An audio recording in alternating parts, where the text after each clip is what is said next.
Camerounaises, Camerounais, mes chers compatriotes, aujourd'hui encore, il m'est donné de pouvoir m'adresser à vous, toujours dans le cadre de l'initiation dans la connaissance de l'organisation institutionnelle de l'Empire du Cameroun, avec lequel que nous venons bâtir. Cet empire dans lequel nous pourrons garantir le développement durable et la souveraineté de notre nation. Suite à l'initiation faite dans la connaissance de l'Empire et sa souveraineté, il était question pour nous de poursuivre avec l'initiation dans la connaissance du pouvoir exécutif dans l'Empire, pour que les uns et les autres puissent mieux pénétrer le mystère dans cette initiation à la connaissance du pouvoir exécutif dans l'Empire. Nous avons donc entrepris au préalable de donner l'initiation à la connaissance des institutions de l'Empire.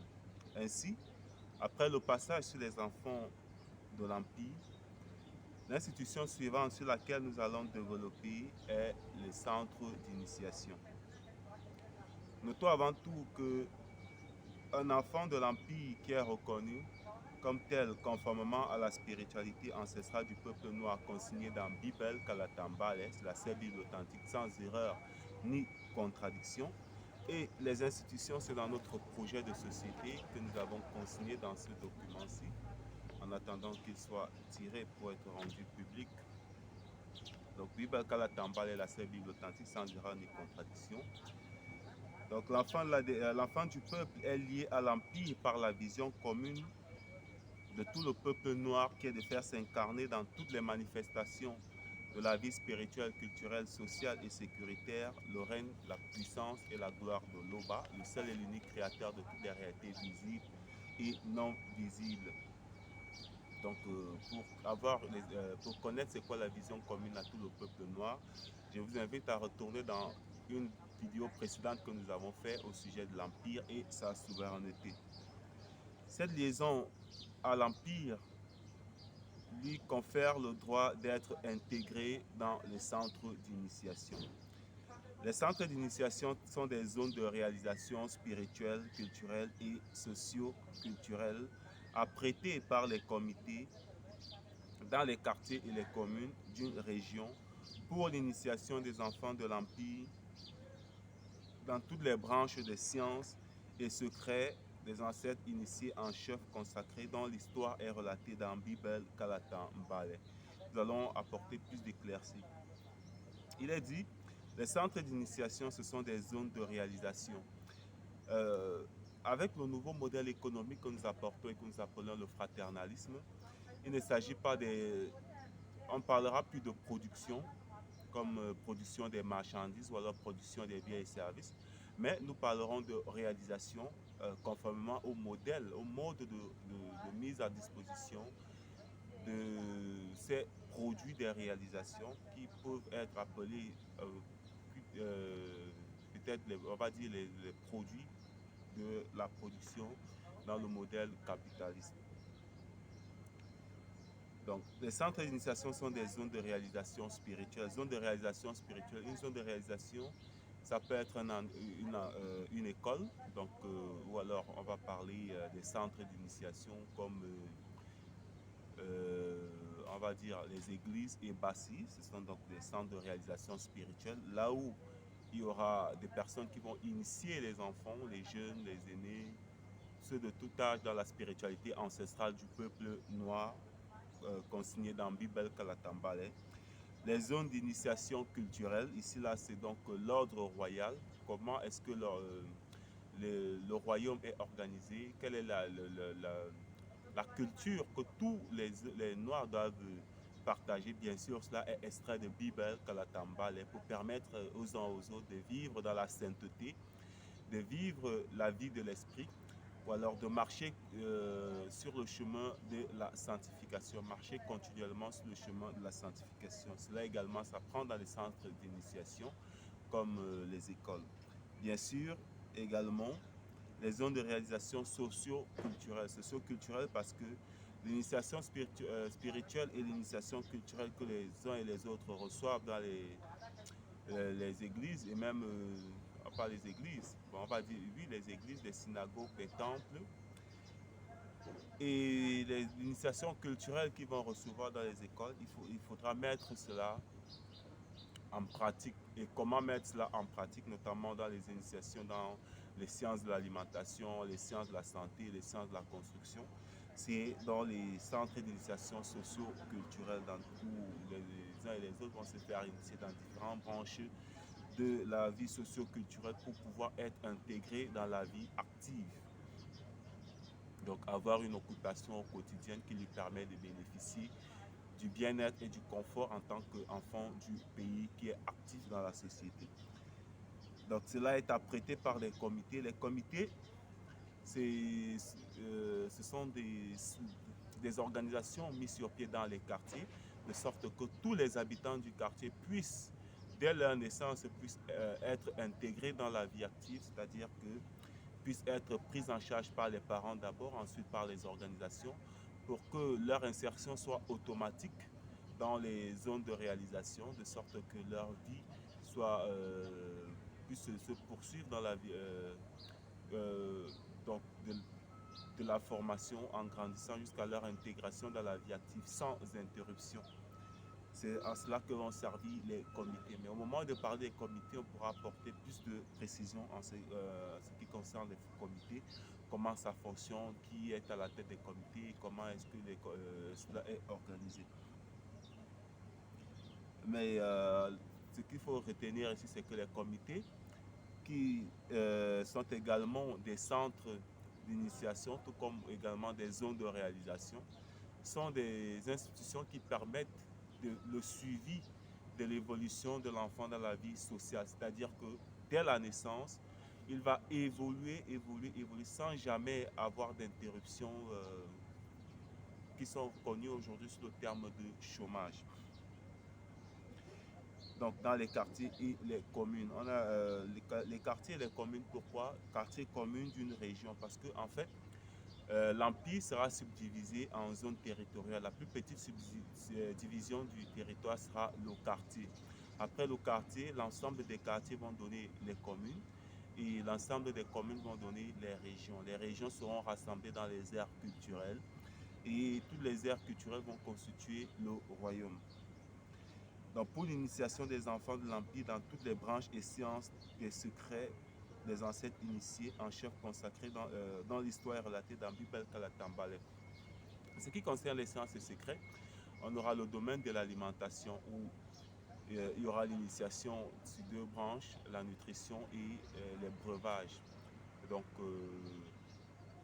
on sait que en ce qui concerne le domaine sanitaire, il est répertorié des dizaines de milliers de maladies donc, qui puissent être traitées par la médecine traditionnelle, on va dire. Mais également, cela peut être intégré directement dans l'alimentation. Et c'est à ça que servira l'éducation dans la branche de l'alimentation, avec toutes les différentes branches telles que c'est précisé dans le document. Donc, quand il sera question de développer notre projet de société, on va dire dans la troisième partie, puisque la première partie, c'est cela que nous sommes en train de faire, le projet de société. La deuxième partie sera l'ordre royal.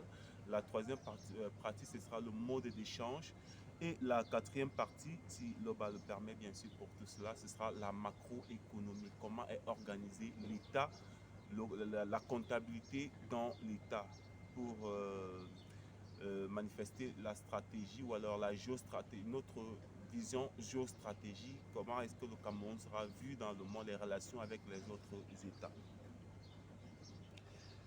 Donc, comme on le disait, les branches des sciences des secrets, c'est dans la construction, donc l'architecture, le développement, les routes, comment est-ce que cela sera présenté.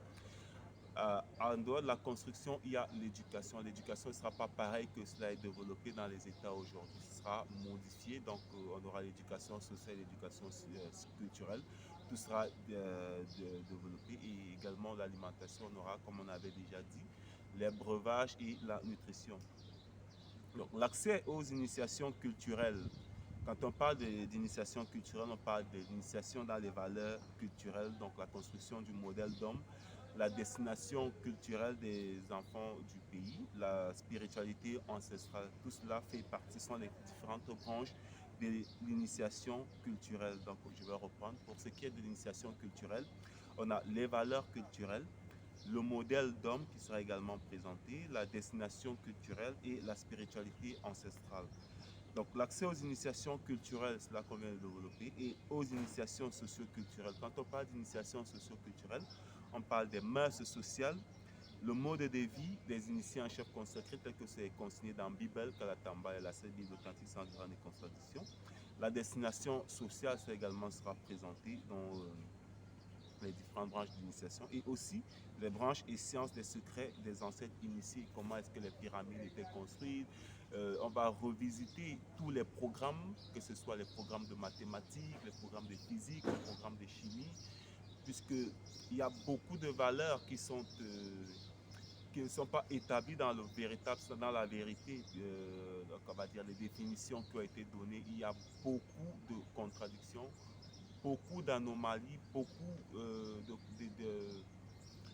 on va dire, d'hérésies qui sont introduites dedans. Donc, il sera question de d'abord tout remettre en ordre, de produire à nouveau toutes les productions au sujet de l'éducation. Une fois que tout sera produit, on va dire, corrigé, il faudra donc initier dès le bas âge les enfants du pays dans ces sciences-là. Donc, l'Empire dans une commune est, donc on va reprendre, l'accès aux initiations culturelles et socio-culturelles de tous les enfants de l'Empire dans une commune est le devoir du chef spirituel communal.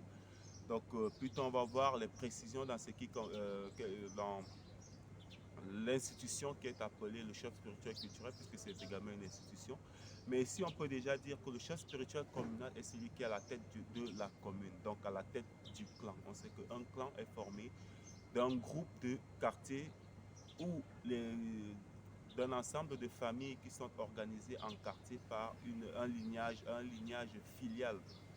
Donc, à leur tête, à la tête du clan, c'est le chef spirituel communal. Et le chef spirituel communal est donc celui-là qui a le devoir de l'éducation ou alors de l'accès à l'initiation culturelle et à l'initiation socio-culturelle dans la commune des enfants du pays.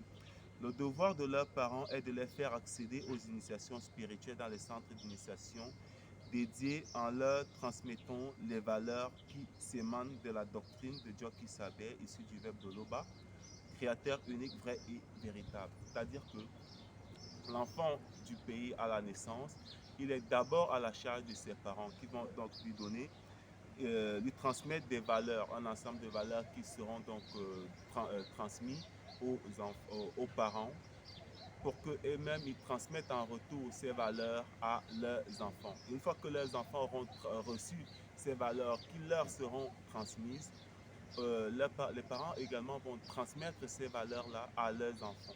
Une fois que ces valeurs sont transmises à leurs enfants dès l'âge de 4 ans, voilà, de 5 ans, vont recevoir une série d'évaluations. Et cette série d'évaluations vont être ce par quoi ils vont recevoir leur premier statut spirituel. Donc, on va également développer cette institution que sont les statuts des initiés. À travers ce statut des initiés, ce statut-là, à l'âge de 4 ans qu'ils vont recevoir, ils seront intégrés dans le système d'éducation où ils pourront donc avoir l'éducation dans toutes les branches et sciences des ancêtres initiés en chef consacré. Cela donc on avait développé. Donc c'est pas l'éducation comme cela se donne aujourd'hui. Tout sera révisité, absolument tout sera révisité, que ce soit les sciences, que ce soit l'histoire, que ce soit les mathématiques, la physique, la chimie. Une fois que tout sera, toutes les anomalies auront été extirpées, l'éducation réorganisée, et ainsi donc les enfants qui auront réussi leur première évaluation pourront recevoir sans limite dès le bas âge d'initiation dans ces sciences. Pour ceux qui n'auront pas réussi leur évaluation, ne pourront pas avoir la totalité de ces initiations, de cette éducation, du fait de leur sensibilité. Bon. Les centres d'initiation servent à travers les enseignements qui y sont dispensés à la construction mentale, intellectuelle, morale et spirituelle des enfants de l'Empire. Donc, les centres d'initiation servent à travers les enseignements qui y sont dispensés à la construction mentale, intellectuelle, morale et spirituelle des enfants de l'Empire, selon le verbe de Loba, conformément à la spiritualité ancestrale du peuple noir consigné dans Bible Kalatambale. La construction mentale, puisque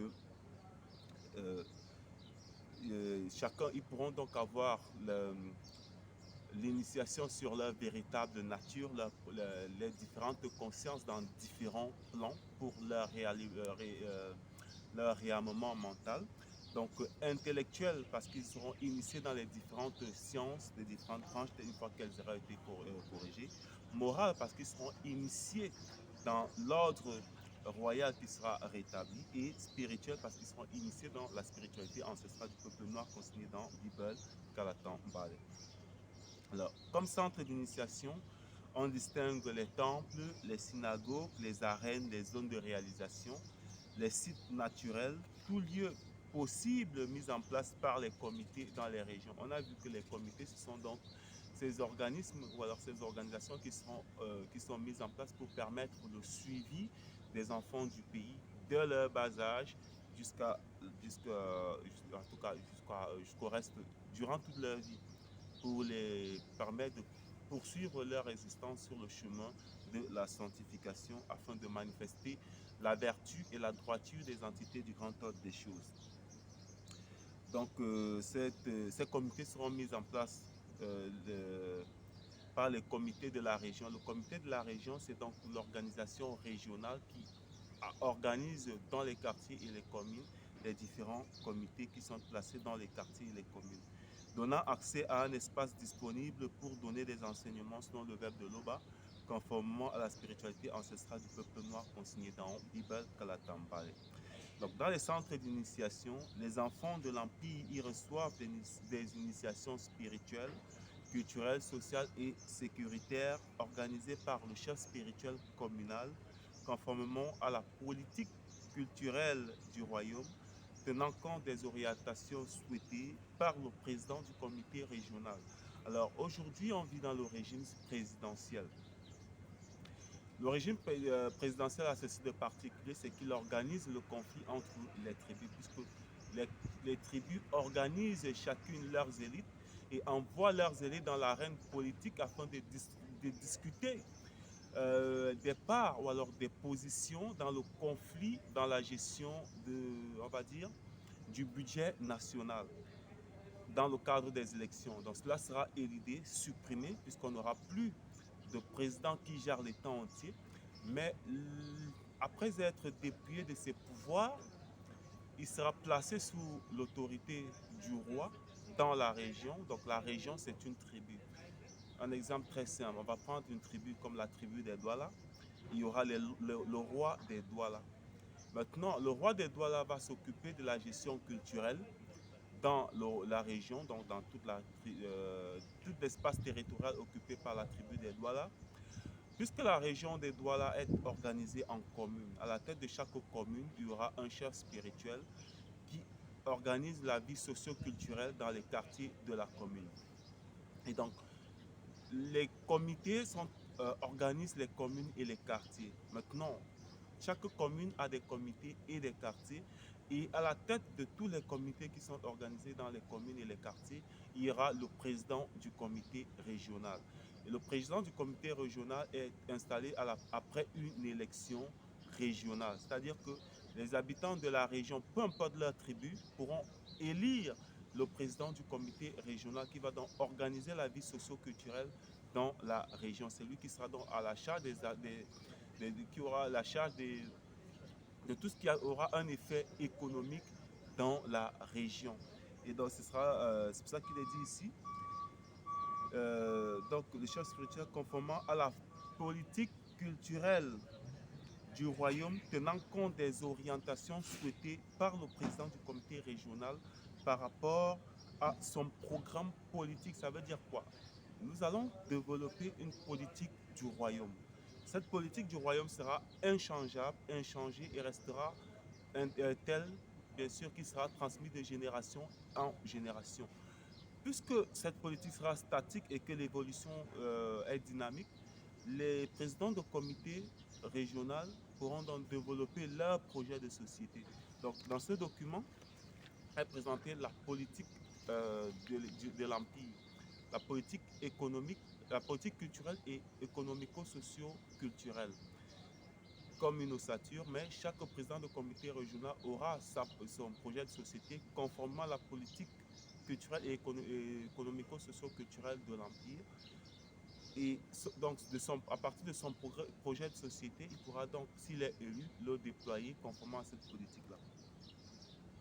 Dans le respect de la politique économico-socio-culturelle du royaume, conformément à la spiritualité ancestrale du peuple noir consignée dans Bible Kalatambale, pour leur donner accès au bien-être et au confort mental, intellectuel, moral et spirituel. Voilà donc grosso modo l'idée qu'il faut se faire des centres d'initiation. L'Oba se glorifie toujours. Ainsi soit-il.